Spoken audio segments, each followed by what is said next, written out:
Hello, brilliant people. Good afternoon to all of you. So, time is already 5:37. I'm about to go, but I just want to share this one to you first before tayo uuwi sa ating bahay. Anyway, naglinis kasi ako ng mga papel here kasi of course, ngayon na po yung pinakahuling araw na pupunta yung mga estudyante here. Sa Monday kasi may event na lang yan siya. Hindi na talaga yan siya klase na normal. So, nakita ko itong mga papel na to.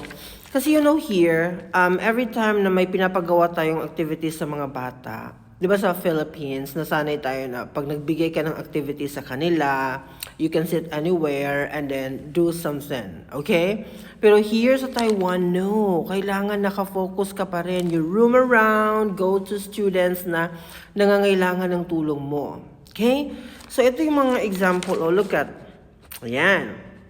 Kasi magbibitbit ako ng papel, tas pen, kung sino yung may kailangan ng spelling, paano simulan yung sentence nila, ganun, paano buuhin yung sentence nila, kailangan scaffold mo talaga yan as a teacher, as a foreign teacher. Ito, oh, yan.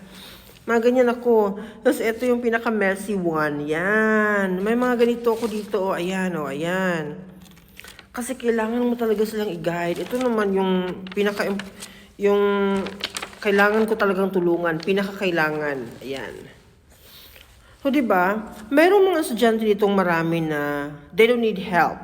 Okay? Kasi alam na talaga nila, magaling sila expose sa language.